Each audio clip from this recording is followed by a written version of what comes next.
Bonjour à tous, j'espère que vous allez bien. Alors aujourd'hui je vous retrouve avec un look très différent de ceux que je peux porter habituellement. J'ai sorti les paillettes, l'effet métallique, tout ce que vous voulez pour vous proposer une revue de la nouvelle palette Then and Now de Too Faced que je tiens juste ici. Cette palette je l'avais évoquée dans l'une de mes précédentes vidéos, je vous expliquais que j'étais encore en train de la tester et je pense que c'est désormais chose faite, je vais pouvoir vous en parler. Je vais partager mon avis la concernant avec vous parce que j'ai quand même pas mal de choses à dire à son sujet. Et puisque vous êtes souvent très nombreuses à me demander lorsque je porte un maquillage peut-être un peu plus élaboré qu'un make-up classique, neutre, etc. Qu'est-ce que j'ai utilisé pour me maquiller et comment j'ai réalisé le make-up en question. Aujourd'hui je me suis dit qu'au lieu de vous renvoyer vers un article sur le blog, j'allais également vous faire une petite démo de cette palette puisque je m'en suis servie pour réaliser le make-up que je porte. Évidemment. J'espère que ce format vous plaira. Si c'est le cas, n'hésitez pas à liker la vidéo, comme ça je pourrai vous en proposer de nouvelles à l'avenir. N'hésitez pas également à vous abonner si ce n'est pas déjà fait, c'est gratuit, ça vous permettra de ne louper aucune de mes futures vidéos. Ceci étant dit, je vais désormais passer à ma petite revue concernant cette palette. Pour ceux et celles qui ne le savent pas, cette année Too Faced fête ses 20 ans et cette palette est issue de la collection justement anniversaire pour les 20 ans de la marque. Déjà, son packaging est très original. Ici, vous pouvez observer, il me semble, l'ancien logo de la marque, le premier logo de la marque d'ailleurs. Le packaging est fait d'un revêtement complètement pailleté comme ça qui est très très joli. Et sa particularité, c'est que cette palette est immense. Je sais pas si vous pouvez réaliser, c'est pour ça que j'ai pris la palette Chocolate Gold pour pouvoir vous montrer à quel point elle est énorme. Mais voilà, elle fait pas le double des palettes classiques chez Too Faced, mais franchement on n'est pas loin. Elle est plus difficile à ranger, plus difficile à transporter, donc c'est vraiment une palette je pense qui est plus faite pour utiliser chez soi. Alors lorsqu'on ouvre cette palette, elle se présente comme ceci. On a déjà un grand miroir, ce qui est très très pratique pour se maquiller. Moi j'adore les palettes avec des miroirs. Quand il n'y en a pas, j'ai l'impression qu'il manque vraiment quelque chose. La fermeture est aimantée et à l'intérieur, vous pourrez retrouver alors 20 fards, mais si vous observez bien cette palette, vous vous rendrez compte qu'en réalité il n'y a pas 20 fards mais il y en a 22 puisque les deux derniers qui se trouvent ici sont en fait des fards un peu bigou avec deux couleurs en un seul pan. Alors le concept de cette palette est très différent, très original et je dois saluer un peu l'originalité de la chose parce que c'est vrai que c'est quelque chose qu'on n'a jamais retrouvé chez d'autres marques. La première rangée se compose de teintes qui étaient disponibles en 1998 qui ne le sont bien évidemment plus. Donc ce sont vraiment des fards complètement old school qui datent d'il y a 20 ans. La marque a juste indiqué que la formule avait été un petit peu revue de façon à la rendre plus moderne. Les technologies en matière de formulation etc. ont changé. Donc ces fards sont les mêmes qu'il y a 20 ans mais ils ont été tout de même un petit peu améliorés. Et la seconde rangée, donc juste ici avec des fards carrés, se compose de nouvelles teintes qui ont été pensées vraiment pour cette palette, donc pour l'année 2018. C'est un peu la version remasterisée de tous ces fards qui datent d'il y a 20 ans, en version plus moderne, avec des formules beaucoup plus modernes également, parce que si les formules ici ont un petit peu été améliorées, ici on remarque vraiment que les fards correspondent plus à ce qu'on retrouve dans plein de palettes aujourd'hui. Et la principale différence je dirais c'est que les fards du haut misent plutôt sur une base satinée avec plein de micro paillettes à l'intérieur, sont vraiment des fards un peu pailletés. Vous pourrez le remarquer lorsque je vous présenterai les swatchs, notamment avec Ice Queen par exemple. Dans ce fard on retrouve plein de petites paillettes argentées mais qui restent en surface en fait. Tandis que sur la seconde rangée juste ici, on est sur des fards plus modernes dans le sens où en fait ce sont des fards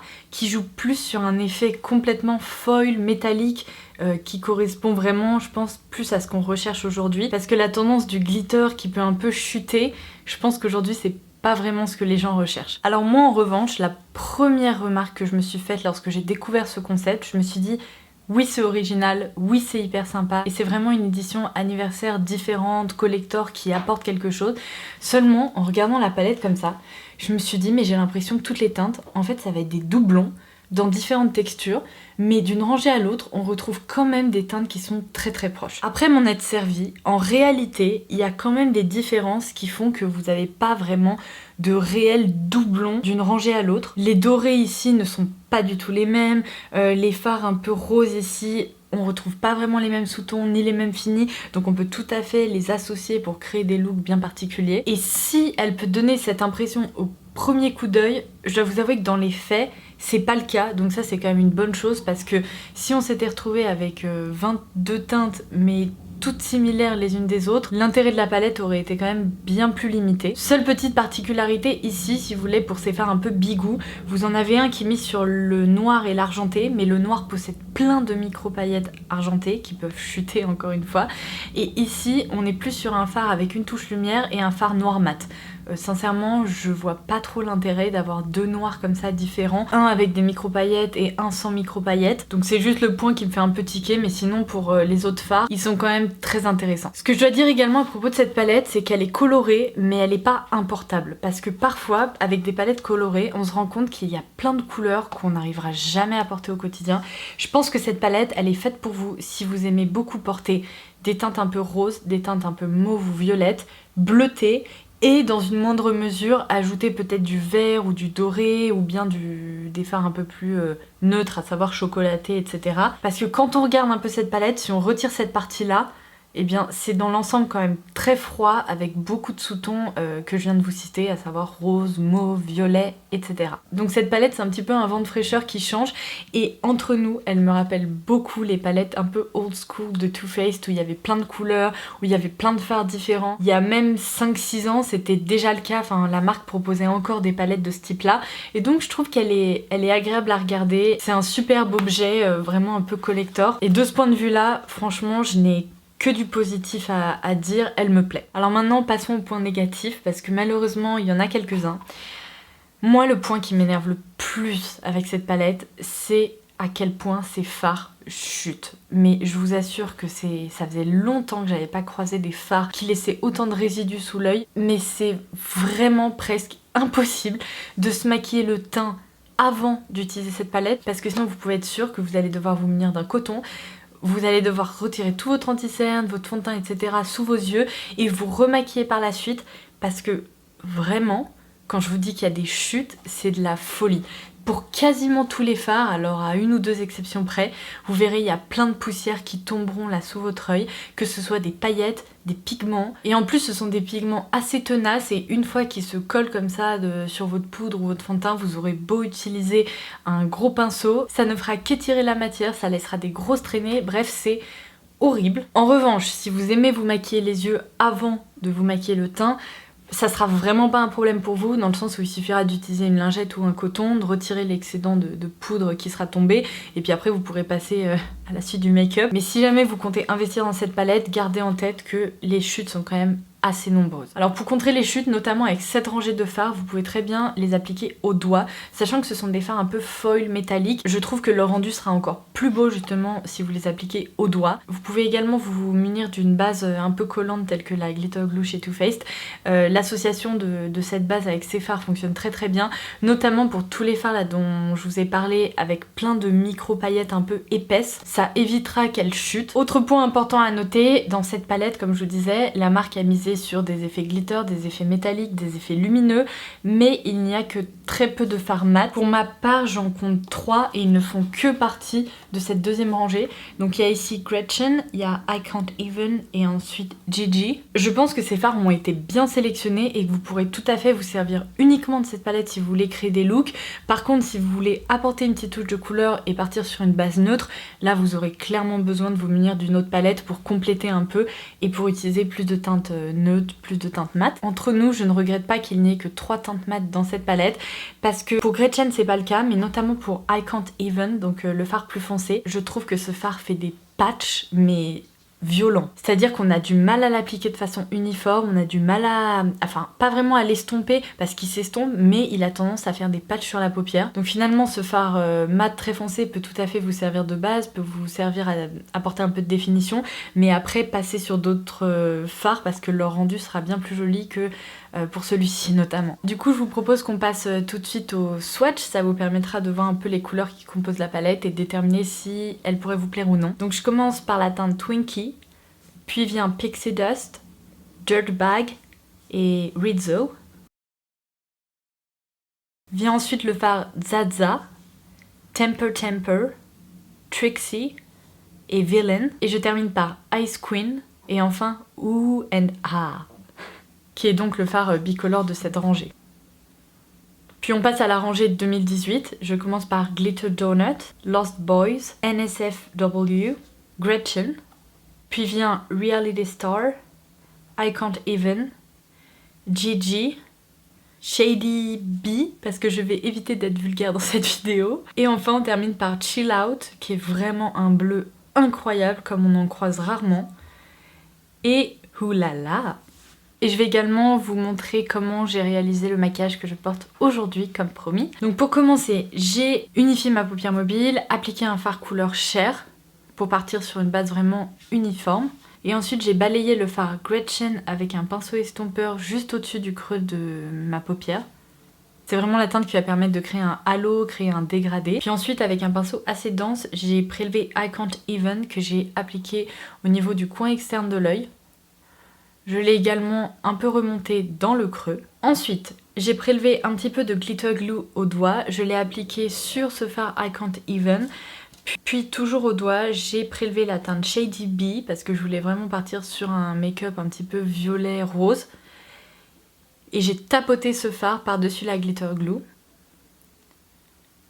Vraiment sur la paupière mobile en laissant le premier tiers, voire la première moitié complètement libre. Ensuite, à l'aide d'un petit pinceau précis, je me suis munie de mon anti-cerne pour pouvoir vraiment nettoyer le coin interne de l'œil et le premier tiers de la paupière. Donc grâce à lui, ça m'a permis de tracer cette forme. Et avec le pinceau précis, j'ai également étiré le trait dans le creux pour rejoindre vraiment le coin externe de ma paupière. Et ça, vous verrez, ça me permettra de créer une sorte de petit cut crease rose par la suite. Au doigt, j'ai prélevé NSFW que j'ai appliqué sur le premier tiers de la paupière. Et à l'aide d'un pinceau précis, j'ai tout d'abord appliqué Tsatsa au niveau de ce cut crease, donc vraiment dans le creux, là où j'avais laissé le concealer. Et en fait, l'intensité de ce fard ne me convenait pas, je le trouvais un peu trop pastel. Donc par-dessus, je suis repassée avec le fard Reality Star. Et là, ça m'a vraiment permis d'obtenir ce côté vraiment très rose entre ces fards colorés.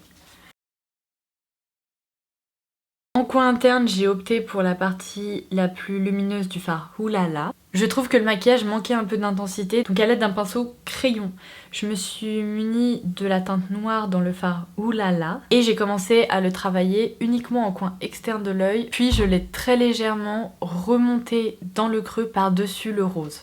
Ça permet vraiment non seulement de faire ressortir le rose, mais en plus d'apporter un côté beaucoup plus défini. Avec un pinceau estompeur plus précis, j'ai vraiment bien estompé les bords parce que là on veut pas qu'il y ait de démarcation ou de gros traits bien apparents. Vous pouvez également vous servir du pinceau estompeur qui vous a servi à appliquer Gretchen au début.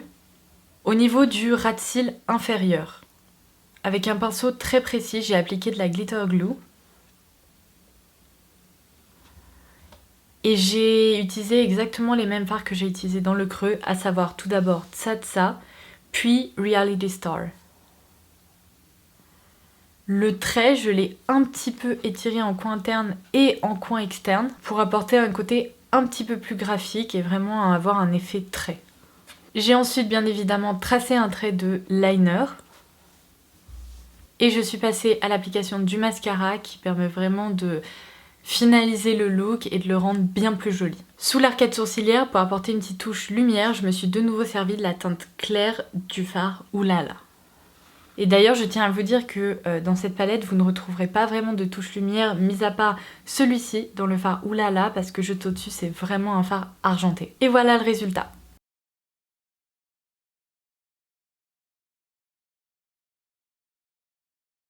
Sachez qu'avec cette palette, la marque a sorti une collection de rouges à lèvres édition anniversaire qui sont des rouges à lèvres paillettes métalliques. Dans cette vidéo, je porte une teinte très étrange mais qui finalement va plutôt bien avec le look que je porte, qui est la teinte Hoochie. Au niveau du packaging, c'est quand même hyper fun. On est vraiment sur un packaging complètement pailleté mais qui n'est pas en relief, qui est complètement lisse. Et le raisin se présente comme ceci et c'est donc la teinte que je porte aujourd'hui évidemment. Alors, ma conclusion concernant cette palette. Elle est tout de même vendue 58,99 € chez Sephora, donc presque une soixantaine d'euros.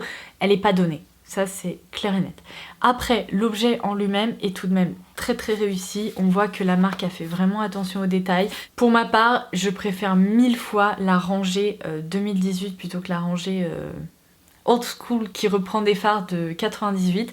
Non pas que certains ne soient pas beaux, clairement il y en a certains qui sont très jolis, mais tout simplement parce que je trouve leur texture plus friable et moins agréable à travailler que la formule de ces fards-ci qui est vraiment un peu plus douce. Ceci étant dit, les fards sont dans l'ensemble assez secs, un petit peu poudreux, donc si vous préférez les fards vraiment très veloutés, ou bien les fards poudre qui rappellent presque un petit peu la texture de fard crémeux, cette palette ne sera pas faite pour vous parce que clairement on ne retrouve pas du tout ce type de texture pour ces fards. Après, si on met de côté toutes ces chutes et qu'on est prête à se maquiller les yeux avant le teint, franchement cette palette est très très sympa, elle permet de réaliser plein de looks. Je trouve que l'harmonie de couleurs est vraiment hyper jolie, elle a été très bien pensée. Si vous êtes débutante en maquillage et que vous n'aimez pas passer 15 plombes à estomper vos fards, peut-être qu'elle ne sera pas faite pour vous non plus parce que j'ai l'impression que ces fards nécessitent pour la plupart un peu plus de temps d'estompage. Il faut vraiment se munir d'un peu de patience pour certains fards, notamment les fards noirs qui sont pas les plus évidents à travailler. Comme je vous disais, le fard I Can't Even qui a tendance à faire des petits patchs. Ces fards là qui sont vraiment des fards à effet, qui sont très lumineux, vous pouvez pas les estomper aussi facilement que d'autres également. Donc ça, ce sont des choses qu'il faut garder en tête. Après, me concernant, je l'aime beaucoup. Dans l'ensemble, je vous la recommande, sauf si les points que j'ai évoqués sont vraiment des points rédhibitoires pour vous. Les rouges à lèvres de cette collection sont également vraiment décalés. Il faut aimer cet aspect métallique très très lumineux. Après, pour des rouges à lèvres pailletés, je dois dire que la texture est très réussie parce qu'on ne sent aucune paillette sur les lèvers. Vous voyez, là j'ai l'impression d'avoir vraiment un rouge à lèvres très léger et ça c'est vraiment agréable. Donc voilà, vous savez tout en ce qui concerne la nouvelle palette Then and Now de Too Faced. J'espère vraiment que cette revue vous aura plu et que mon avis pourra vous être utile. N'hésitez pas à me dire si vous avez craqué, ce que vous en avez pensé, ou si elle ne vous tente pas, dites-moi pourquoi. Si elle vous tente, dites-moi pourquoi également. N'hésitez pas en commentaire ci-dessous, ça nous permettra d'échanger un petit peu. Et en attendant ma prochaine vidéo, eh bien je vous embrasse très très fort. Je vous dis à très vite. Bye bye.